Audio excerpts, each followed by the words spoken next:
All right, so I've made a lot of progress on my app, the homeroom app. Now the users can write reports, read reports, edit them, add topics to the reports, and I want to show you that. Okay, so on the last video, I only had students. Now I have reports, add topic, card, delete reports, delete topic, edit report, and many components for the reports. But I want to show you that in action, and I have to show you the front end. Okay, so I have this account that I created, and I got the password here, which you all know if you've seen my videos, but yeah, it's just a fake password. So if I click here, then this is something that I want to explain because it does a refresh when I log in. It does a refresh because this data here from all the students that I have so far, which is it's just so fake students over here. If I have two different accounts and I have to fix that later on, but this is just fast solution, I guess, is to refresh all this data because it is cached. It is cached if I don't refresh it. So if I have two different accounts, when I log out, I'll see the students of the previous account that I was logged in with, and of course that's a security issue. All right, but I want to show you the functionality. So um, let's say we have a student called Sophia. So now you can see that we have three new items in the menu. We have dashboard. If I go back to dashboard and I want to add no more students, but I already showed that. And when I select a student here, I have a menu here just to select students, and in the dashboard I have the select student option as well. So I'm going to go to that component and explain what's going on.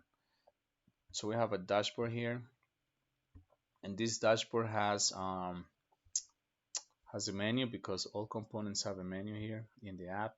Here's the header, which is the menu, and this header, if I go to the header, has some information from the database, which is students, okay, and it's basically in select students. This is another component, and I want to go over here just to show where I get the students from.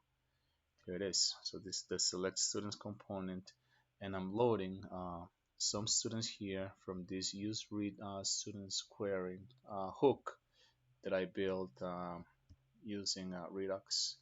I'll show you that later on. I got the data here. So here's what it is. I load all of this data from the database, and I map that information so I can have an ID and a value and a text. And I transform that into a select component that I have where I get all the options from get options, and that's a function that I have here.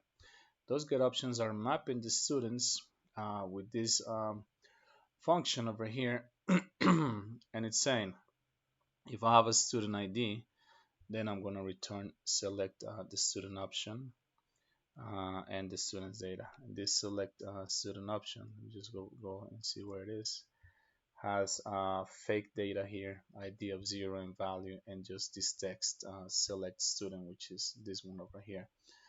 So I want to do that. I want to do that only when I don't have any ID here, and that ID I built it with Redux. It's like a global state, the global state, and I want to show that where I get that student ID here from new selector, then state app student ID.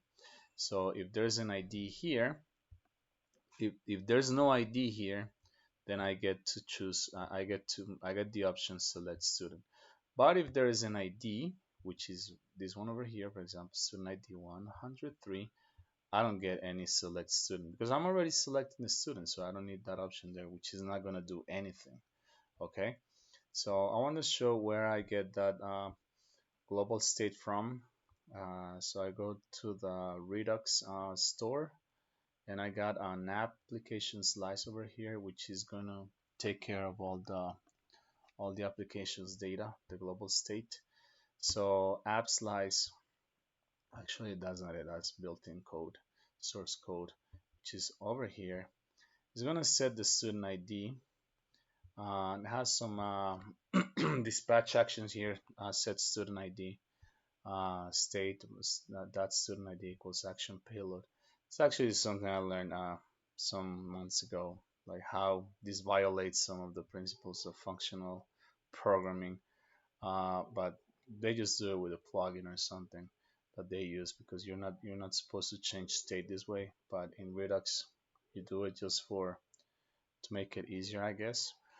Reset student ID, and actually the initial state is just student ID, and I can show that over here with my let me see, with my developer tools, and I'll have installed the Redux gadget or whatever that is, and I have here the application. Actually, this is the state of the student ID 103. But if I change it to just the dashboard, and then it's gonna be reset it to null.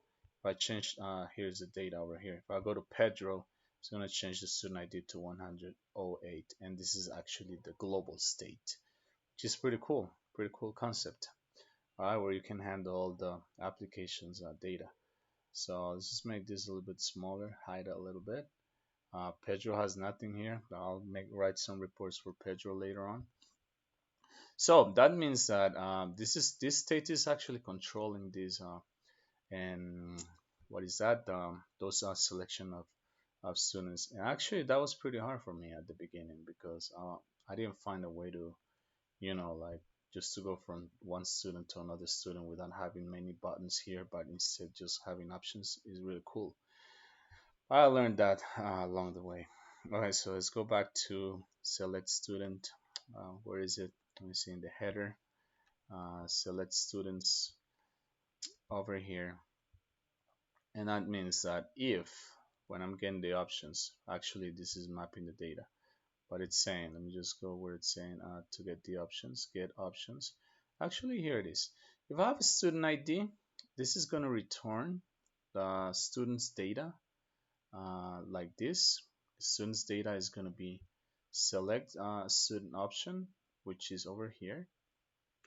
And let me see this one over here, select student option. Let me just go over here. Here it is on the top. Uh, Student data. I'm trying to understand this. Yeah, this is not an object. So if I have a student ID, I will just get the student's data. And what's the student's data?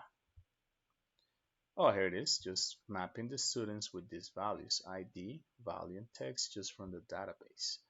But if I don't have a student ID, which is what I just showed, I'm gonna get this option, which is fake data, and it's not gonna take us anywhere because it's gonna change. It's gonna trigger an action when I change the option, and then it's gonna give us the rest of the data. All right, so that's it for just to go on with the new features of this application. Next up, I'm going to show the reports. Okay,